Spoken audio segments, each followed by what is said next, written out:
Hi guys, I'm Dan Hoff, and we're here today, prime time. Not the time that everybody watches television, but we're going to talk about the importance of priming your tank today and how to do it. Priming your tank is extremely important for every tank. However, it is extremely important with sub-ohm tanks because if you don't prime your tank properly, you could get bad taste, severely shorten your coil life, and basically be tasting burnt coil throughout your vaping experience, which is a definite no-no. So I've gotten a lot of requests to talk about how to properly prime your tank and really get that maximum flavored experience to know that you're okay, and with different textures of oils. One of our frequently asked questions, a lot of YouTube comments about it. So we're gonna run through that today, and I'm gonna use as my demo unit, I'm gonna use the HoneyStick Sub-Ohm Sport, which is one of our tanks. So these sub-ohm vaporizers, they can definitely bring out a much more pleasant and flavorful vaping experience. However, if you don't prime them properly, you don't want to shorten the life of your coil, and you definitely do not want to get some bad taste. The few people that have said the sub-ohm style of vaping for oils isn't up to my standards, or it doesn't taste good, well, our customer service team spoke to them and we walked through how they were priming their oil, and it got them right back on board to loving the sub-ohm style of vaping to bring out more flavor, greater intensity. So let's jump right into what some important things are when priming. So first of all, when you're priming, it makes a difference whether you're using a thick liquid or a thin liquid or an intermediate liquid as to how extreme you need to go with your priming. So what I say is if you're purchasing a pre-filled tank, you can't really prime it because it's already pre-filled and sealed for you, but those aren't really sub-ohm devices, so it's not as important to get that really good initial prime on the coil and to break the coil in. So the first thing that I'm going to tell you to do is take a look at the thickness of your oil to see how thick it is. If it is a very thick oil, you will have to implement all of the priming procedures that we go through. If it is a relatively thin oil, you can only go through a couple of them and kind of use your own judgment.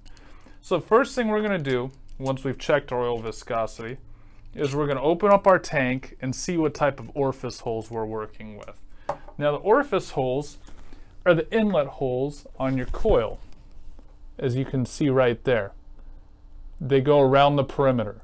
The orifice hole is where the tank will draw in the oil so it can be vaporized. So if you have a very thick oil or an intermediate oil, you want to make sure that oil is getting into those orifice holes. So what I like to do is, if I have a very thick oil, is I don't start off by priming inside the orifice holes. What I actually do is I will take the coil off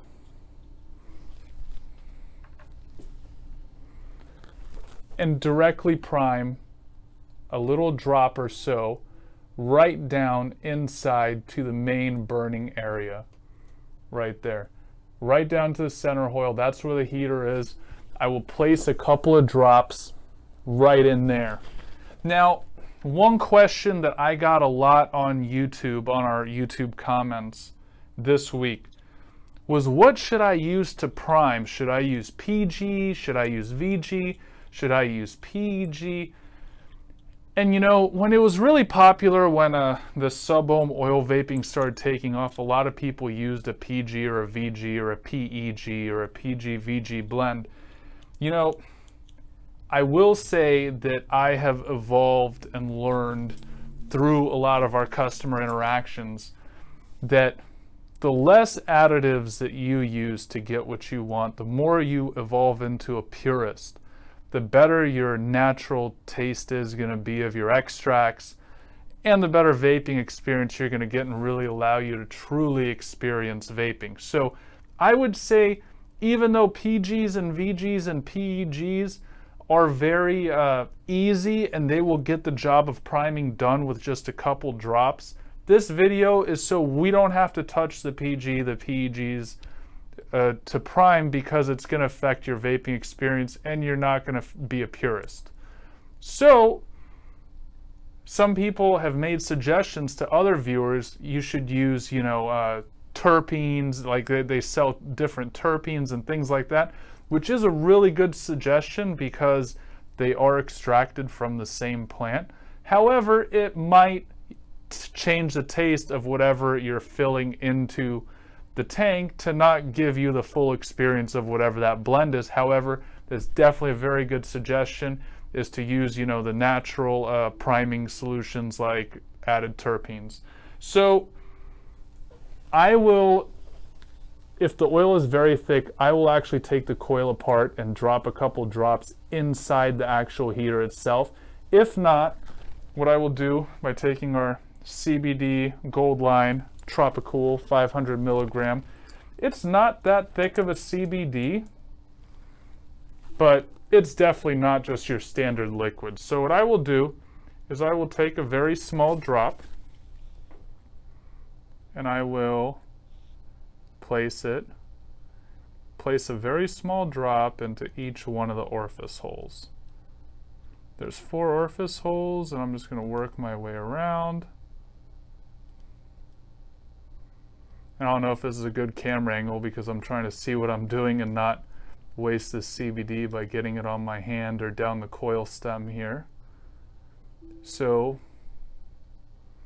I am just dropping little drops into each one of the orifice holes to make sure that I get a good absorption. Now the Sub-Ohm Sport, because you fill the tank from the bottom and then you actually push down, it does a pretty good job of self-priming, but if the oil was any thicker, I could not be sure. So then after I've done that, I'm going to let this sit upside down for a little bit while I come back around and I fill up the tank. So I'm just going to nice slowly fill it up to the fill line.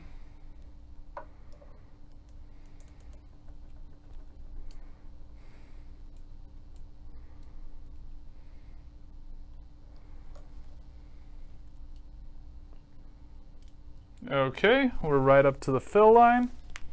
Now what we're going to do is we're going to nice and slowly insert the coil after we've let that settle a little bit. We're going to insert it in there.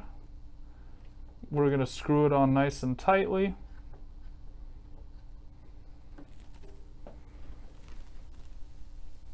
And the next thing you're going to do is, if your tank has variable airflow control, like our Sub-Ohm Sport and our Sub-Ohm OG kit are, is I'm going to go and I'm going to close the air holes.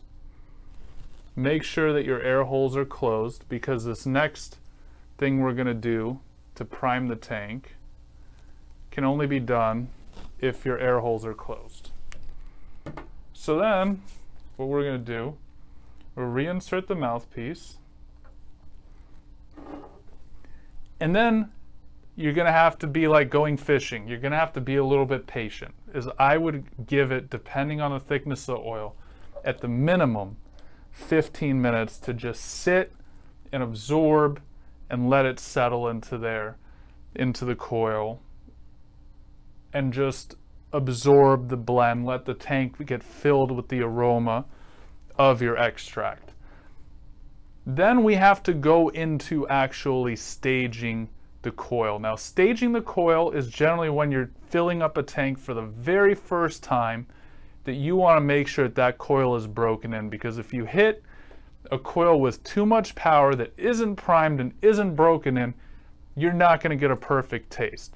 Now, the last little bit that we have to do to prime it is make sure that your battery is off, and don't push the button. Is just take a couple of dry puffs without pushing the button on your vaporizer, and what that does is your airflow goes in and you actually will suck the concentrate into the coil even more. So even if it didn't sit over there, taking a couple dry puffs just is going to, and take some nice deep ones, don't try to draw out the liquid, but take some puffs and make sure what that's going to do So it's going to draw the liquid into the coil, and it's going to make sure it's sitting right in there on that heater, moisten up that heater. So priming a coil actually cools the coil, and it will extend the life of your coil because that liquid that it sits in, which is your extract, it actually takes down the temperature of the heating. So if you're dry firing your coil, or it's not primed properly, you're going to shorten the life of your coil. It's like, you know, driving your car around without having any radiator fluid in it. You know, that liquid is used to cool your engine. This keeps the act of vaporizing is actually keeping the coil cool. So you want to make sure that you're not dry firing it, because then it can get up to like 700-800 degrees and burn out your coil and taste terrible. So after you've taken a couple of priming puffs, what you're going to do is you're going to turn on your vaporizer. Now, our vaporizer, when you turn it on, will have a prompt of whether, okay, here it goes, of whether it is a new coil or not. So it asks you, it prompts you on the LED screen with a question, new coil or not. Now, some vaporizers will and some won't. So it says here to click the plus sign if it's a new coil, which we're going to click. And what this does actually, and now it's into my watt screen right there. So now what that does is it basically allows your coil to go through a break-in method. So when you do put it to 30 watts and you push the power button on that first cycle, it's not going to bring the power on automatically really hard to where it's going to stress the coil out. It's going to give you a little break-in period. It's going to selectively disperse the power, slight altering in the software programming of the mod. So definitely, if you're filling it for the first time and you get prompted on your vape mod, definitely select that new coil. Then I'm going to turn my battery down to 5 watts, which is as low as it can go. And what you're going to do is you're going to take a couple more dry puffs and then just push the button down for like a second or two. Take puffs. I don't say take inhales. This is not where you're going to start tasting your extract. You're going to take a puff and exhale it, basically like you would if you were lighting a cigar. You're just going to take these little mini puffs and quick exhales while you do it. Do that a few times. Then you're going to jump up to 7 watts from 5 watts and do the same thing. Take a couple priming puffs. Then you're going to jump up to about 10 watts. And you're going to start taking your first very short little inhales on it to where you're actually going to see how it tastes. You're going to inhale. You're going to run the coil. Instead of just running it for a second or two, you can run it for 4 or 5 seconds. And after you've done that once or twice, your coil is now fully primed and you can go over to your ideal operating wattage and take your monster rips or however you want to take your hits. And that will walk you through the proper priming procedure. So I really hope that today's tip was helpful to help you guys prime your vape devices and your sub-ohm devices. We went through a lot here. You don't have to do all of them. You have to use your judgment based on the thickness, the viscosity of your extracts, but properly priming your coil will definitely help increase the life of your vaping coils and also improve the taste and your whole vaping experience in general. So make sure you keep it prime time. You subscribe to our channel. Let us know, I didn't break it, let us know what other tips you would like to see or what you would like us to do. Use my special promo code HONEY420 for 20% off any of our cool items on vapehoneystick.com. Definitely follow us on Instagram at vapehoneystick and official vape honeystick. And be in touch with us, guys, and make sure stay primed and stay lifted. Cheers.